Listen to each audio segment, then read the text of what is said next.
Hello, Elixir. Welcome to Full Stack ELX Pro. Here we discuss the strategy and tips for your Elixir learning journey from scratch to a hero Elixir developer. And my name is Gustavo, and today we are going to be talking about GenServer. And first of all, what is a GenServer and how can you use that? I'm going to share my screen and I'm going to explain not only what is a GenServer because you can read this on documentations. You can check the Elixir documentations. But the most important about this video is my experience as an Elixir developer and also how I use GenServer. Why I think it's important you learn GenServer, especially now when we are talking about live view. And I'm going to talk about my experience and why you need to understand GenServer.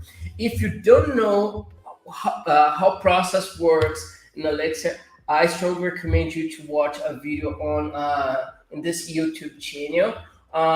This is very important video because you're going to learn how deeply process work in Elixir. And when you understand process and how it works, why you need to understand how process work, it's gonna be much more easier. You understand GenServer, OTP, other stuffs, dynamic supervisor, and it's gonna be much more simpler. You understand how to start a live view application, why you have a lot of dependencies. It's gonna be much more easier to be an Elixir developer when you understand process. I strongly recommended this video. Okay, I'm gonna share my screen. I'm going to explain to you my experience using GenServer, why it's important as well, and we're gonna see some examples as well in this YouTube video. So first of all, what is a GenServer? GenServer basically it's a way to manage process like other tools that we have when we use Elixir. But what is the difference between GenServer and a normal process? GenServer, where you have like uh, like a wrapper, and one of the things that you can notice is that when you open the documentation to understand how process works, most of your time you are not going to create process. I'm going to show you some examples before I start explaining how GenServer works. I'm gonna open my EX terminal, and when you use help spawn, you're gonna see that typically developers do not use functions. Instead, they use abstractions such as tasks, GenServer, and agents. As I mentioned, GenServer is a way to handle with process, but the main difference is that you can control the process, you can control the behaviors of your process. It's very similar when you use tasks or agents, but we have a bit difference between them.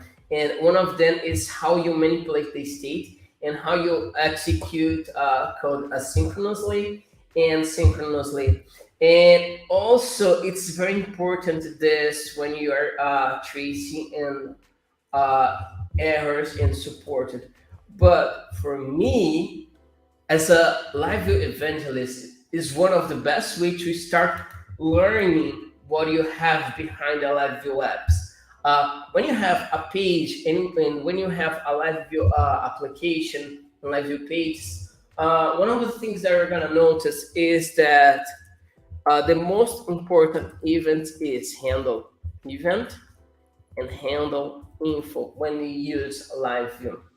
But one of the things um, that I noticed is that people start working with Elixir, start working with live view, but one of the things that I noticed as well is that because they don't understand process, they don't understand how tasks, agents, GenServer work, it's gonna be much more complicated to organize your code.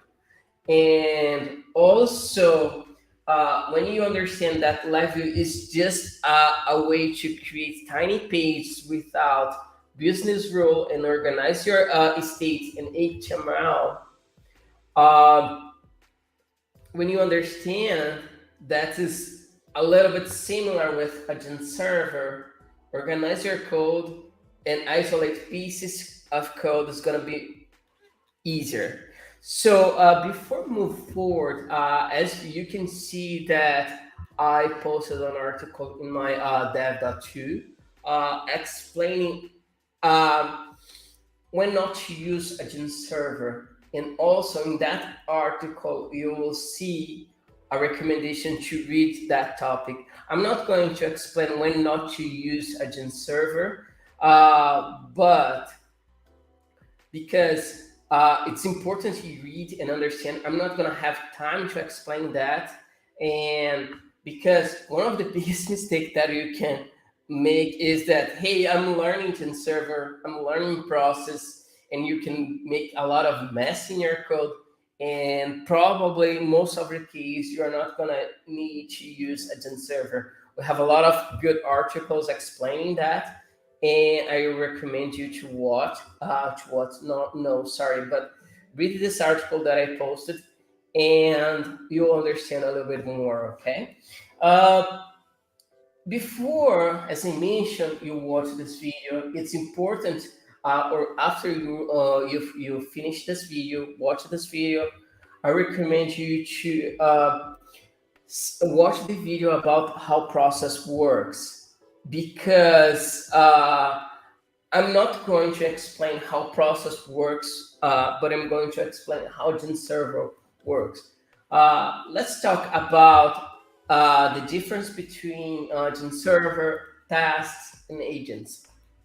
So the GenServer behavior abstracts the common client services interactions. Developers are only required to implement the callbacks and functionality that they are interested in. So this is I got this piece of the documentation, which is a very good explanation. Sometimes when you read Elixir documentations, it's not because I don't like it, but sometimes some things you need to practice, and then you'll get it. But the gene server behavior, it's like a way to create process and keep isolated your callbacks functions. For me, that's the resume how GenServer works. Uh, as you can see as well, we have tasks and agents. Agents, it's much more, it's straightforward to understand. It's just abstraction about how to use and how to manipulate your process state. And tasks is more about when you need to execute asynchronous tasks, and when you need to create synchronous services and convert to a sequential code. You can read that on Elixir documentations as well. As I mentioned, it's important as well to discuss why GenServer is important. I have I have seen developers who start their career as Elixir developer, but don't understand the basic concepts of how Elixir works. Elixir is not a normal language, normal programming language. I mean that because front-end and developers usually come to Elixir from React, Angular, Vue. All of these frameworks, it's oriented programming languages, and they come from JavaScript. And daily, they face difficult what is behind the live view, what is behind Elixir, how to, especially when we are talking about live view, how to split components, how to think about single responsibility principles. They don't understand two simple things. Behind Elixir, we have process, And live view, one of the front end frameworks that I really love to use, is behind process. And to understand a live view, I think the best way is to understand how GenServer works.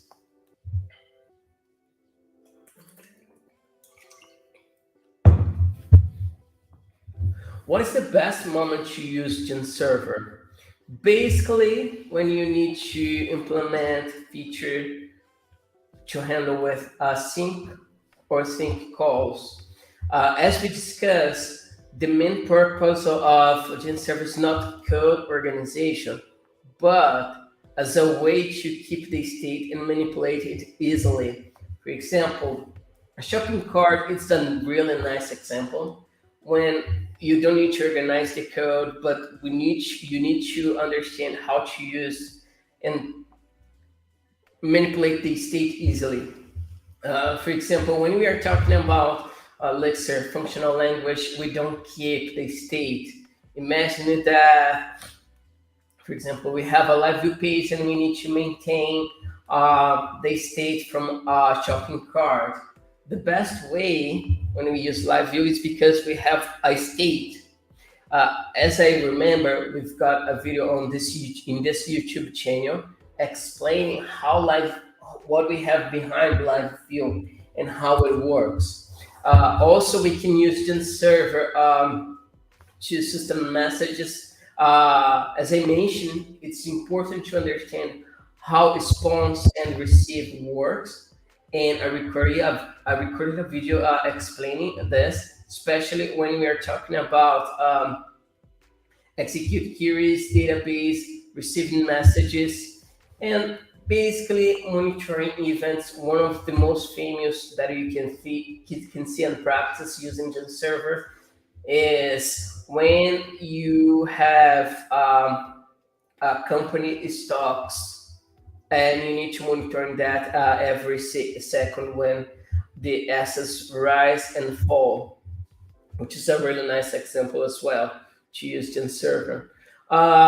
Where to start GenServer? We're gonna see some important functions here. I'm going to start coding, and you can practice with me on this video, on this YouTube video. Okay. So what you have here is how spawn works, which is a simpler way to create process, but we're gonna keep focus on, as I mentioned, GenServer. Okay. So first of all, we're going to create a module, or maybe we can use this one. I'm gonna get rid of everything. And the first things that we're gonna do is use GenServer. As I mentioned, I wrote an article before I record this video because I think sometimes it's important because I can forget to explain some stuff here, or maybe you can spend your time reading the article and follow the instructions that I'm gonna give to you right now. Okay. So, as I said, let's start practicing. And one of the things that it's important is two functions. One of them is the init, which is invoked when the server is started. So let's check how it works. When we have a GenServer, I'm going to start my application using my project. So as you can see, I've defined a GenServer behavior. GenServer is not implemented in my module, and they explain that we need to inject the full implementation for now.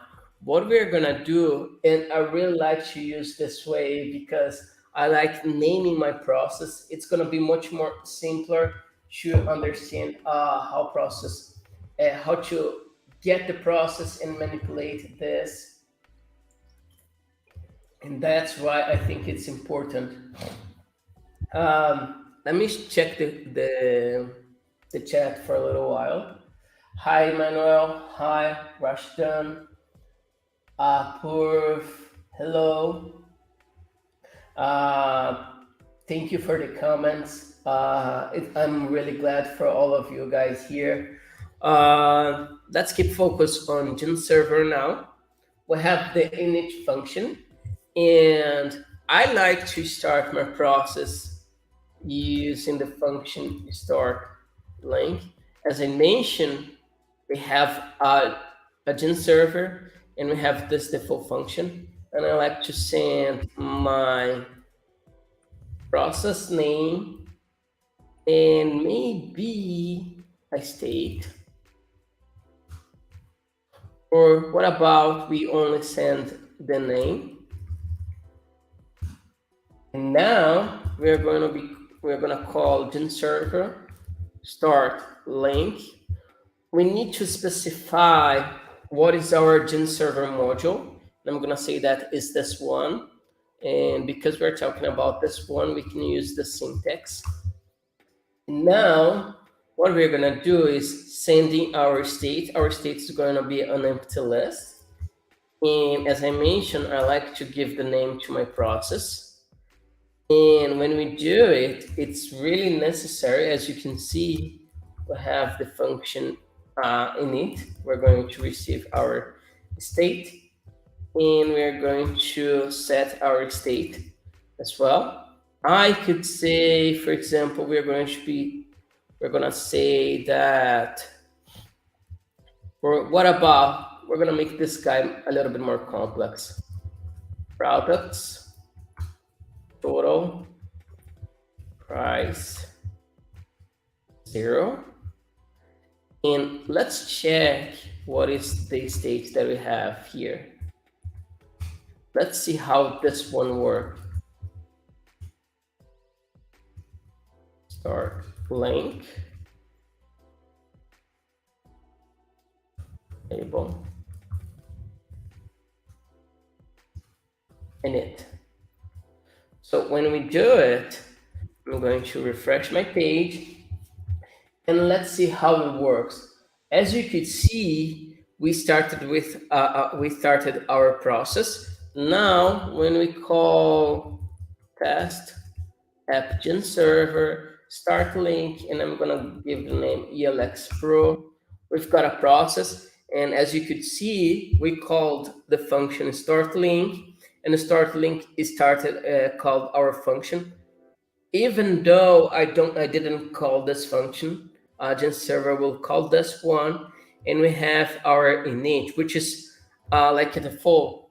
If you keep this one in your mind, it's going to be much more easier to understand GenServer. Now, let's start talking about this process. We'll have many ways to get this one. We'll have many ways to manipulate this guy now. For example, we can get the PID.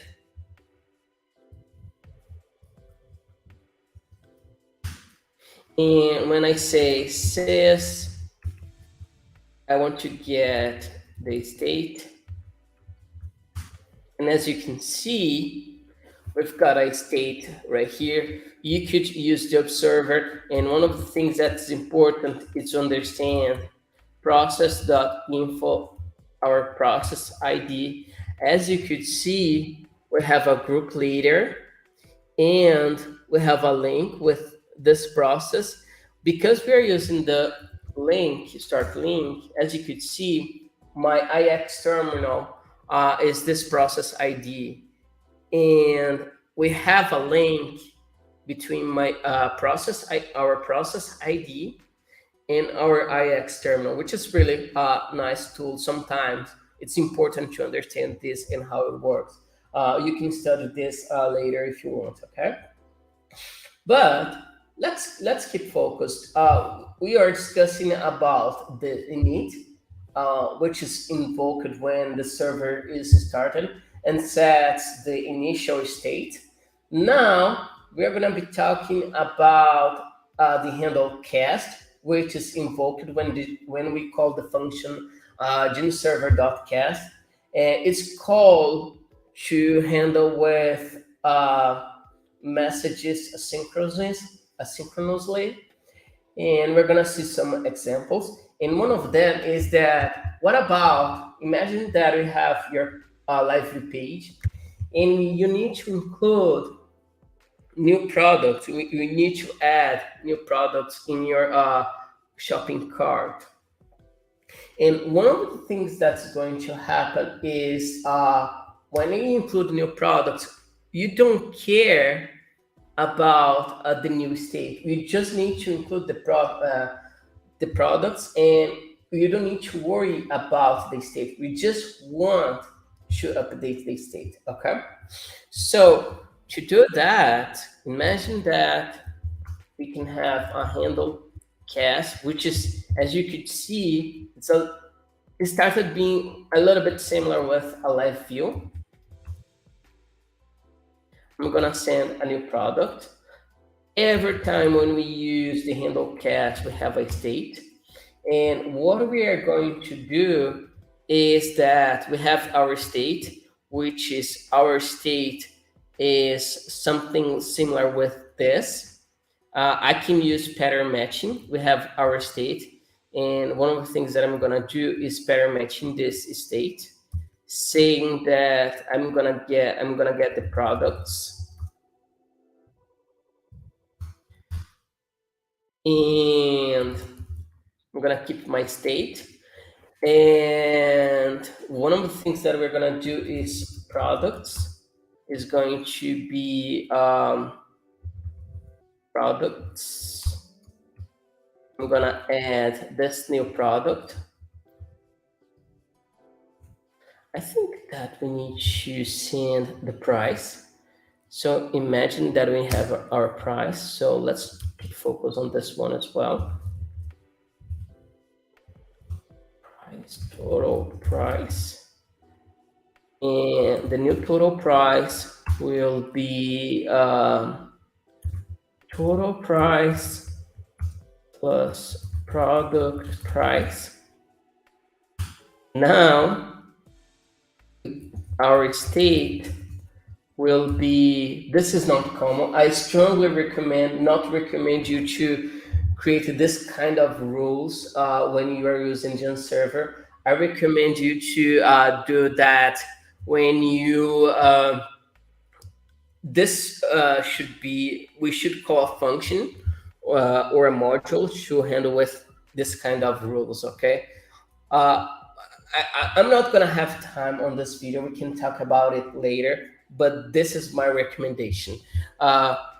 Now we've got our products updated. So one of the things that we're gonna do is I'm gonna keep my state, but I want to update products to this one, and I want to update my total price to this one. Now, we are not going to send a new, we're not going to return the states to the user. So what we're gonna do is no reply. And I recommend you, as I mentioned, in that article, I think I'm gonna put the link to this article on this YouTube channel, into YouTube video. You can watch this and follow the article. You will see that I recommend you to read some pieces of GenServer documentations, and I recommend you to understand when to use no reply, continue, reply, and the other steps. Okay. So now we've got the new state, and I'm going to recompile, but unfortunately we need to kill our process. I think it's process terminate, or maybe sys terminate our process ID, kill, and there you go. We're gonna have a new IX terminal, and let's see this one again. I'm going to start again our process. Then we have this. To call the handle cast, it's straightforward. we only need to call GenServer cast, and we need to send our process ID or process name. In this case, I'm going to send the process name. We have a pattern matching to call our function, which is add, and our product must have a name. I'm going to say pumpkin, and price, I'm going to say 10. And when we do it, we receive an answer saying, okay, because we're not going to use the state, we just need to add a new product. But let's guess the process ID.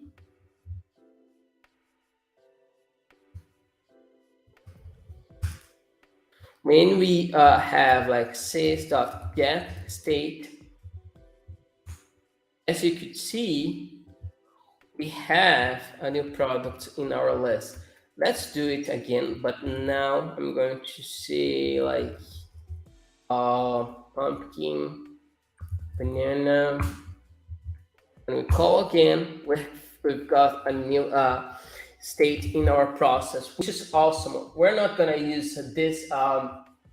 We just need to include new product. So when you need like functions to use asynchronously, I recommend to use this way. I like to implement API as well to implement those functions, but this is not the case for now.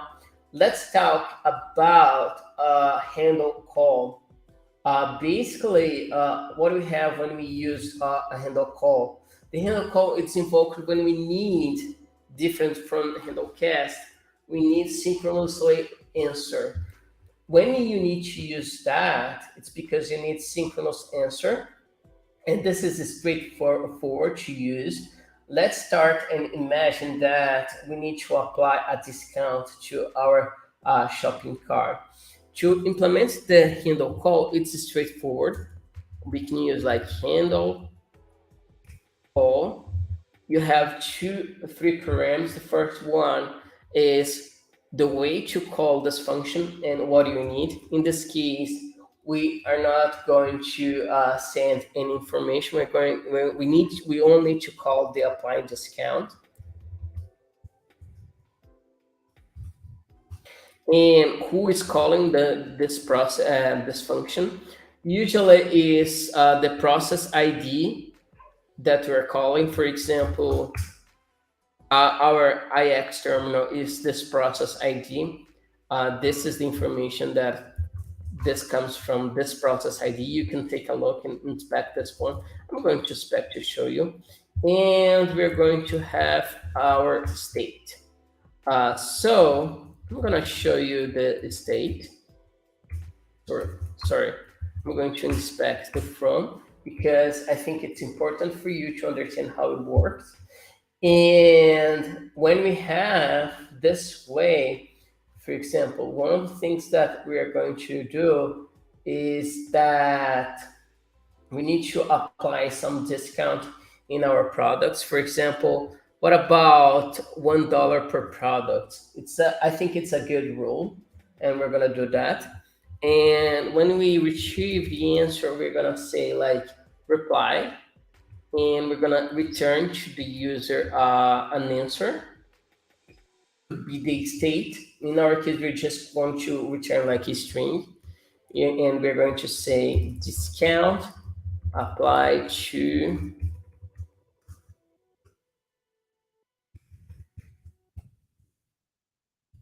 products.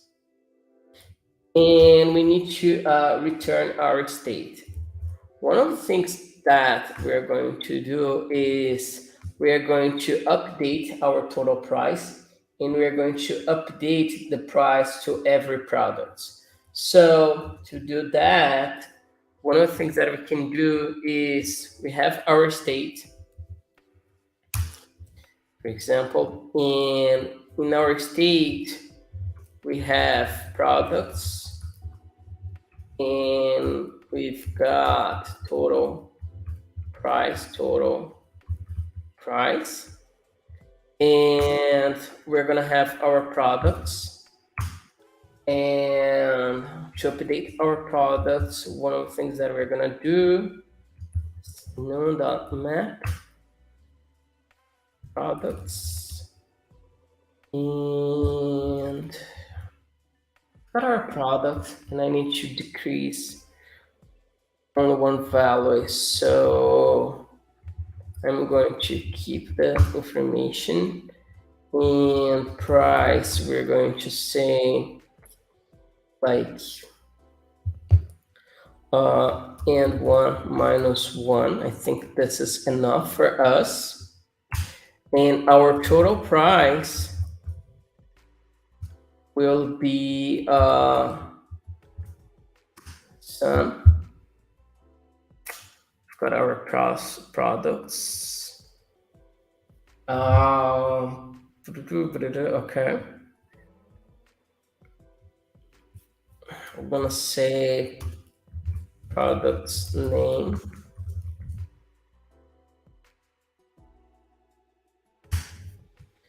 And node.map products and one name. I'm going to update this guy, and right here I think it's going to be a little bit similar with this one.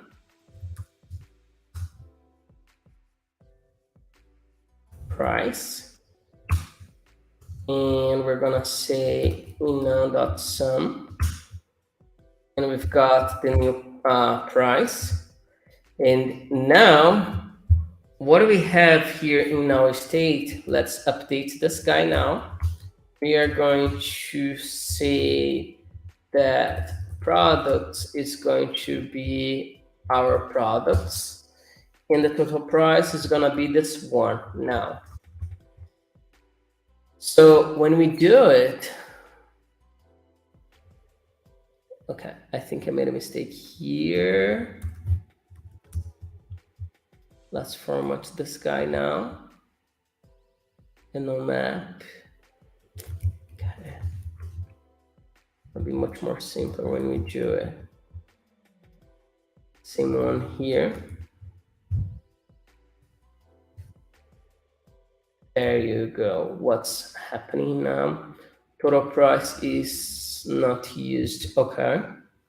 So only products matter for us in this case. When we do it, we need to kill the process again and try to call this guy as well again. So let's kill the process, terminate. Now let's recreate again. Now we've got the process, and to call this function, first of all, let's add some products here, like banana, and what about pumpkin again? Now we can use GenServer to call Elixir Pro, apply, discount. I think this is more than enough for us. GenServer, and I think we've got an error, arithmetic expression on line 21. We've got price. Gotcha. That was my bad. Sorry. Price, I forgot to mention about it. I'm going to recompile, create the process, create the add products, and now let's apply the discount. And as you could see, we've got a message. The products are together. We can make this one better. For example, we need to return this guy. We could say something like this, just to have more space.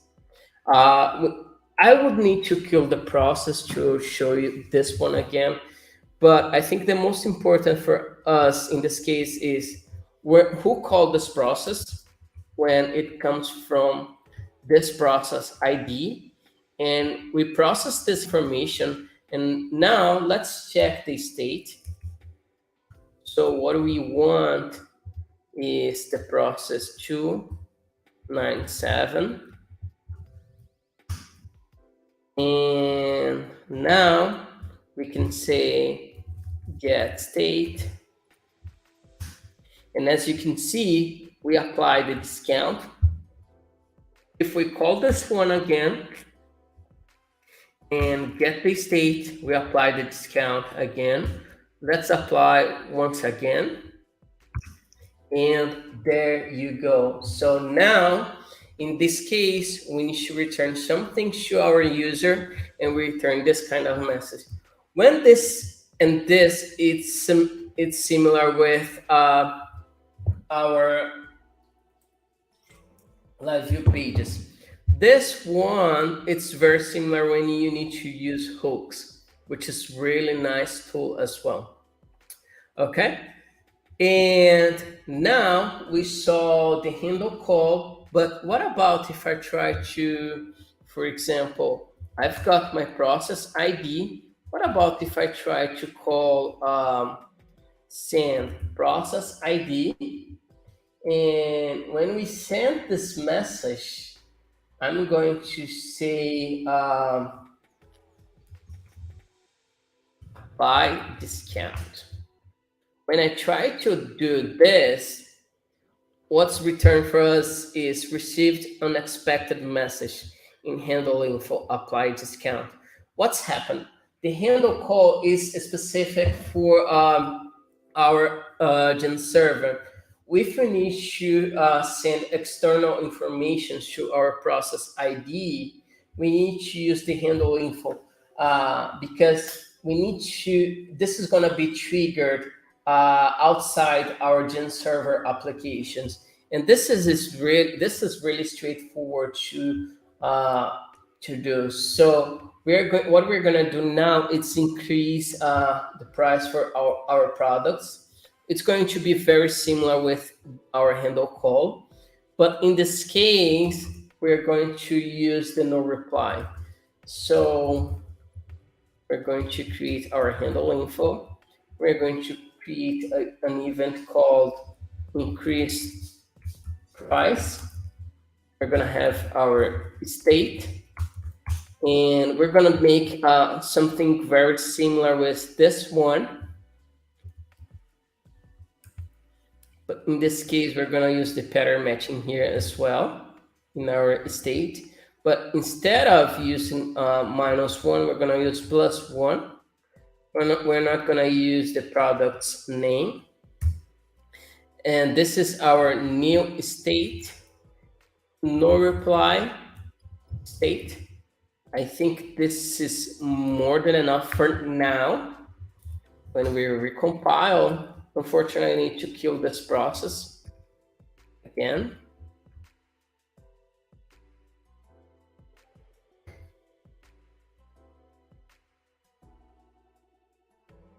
Where's this? There you go. Let's kill the process. And we finished the process. And now let's check how handle info works. And before we do that, what we're going to do is let's start our process. Now let's add some products as well.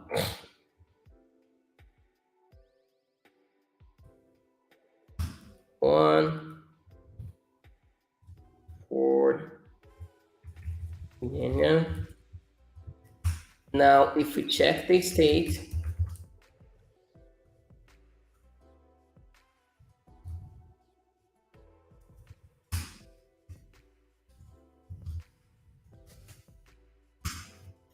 got the state, but instead of using the GenServer call or GenServer cast, we're gonna use a send process ID increase price. When we see the state, as you could see, we increase the price and we increase the product's price for all of them. What is the difference? In this case, we have external way to call our GenServer, which is a really nice tool.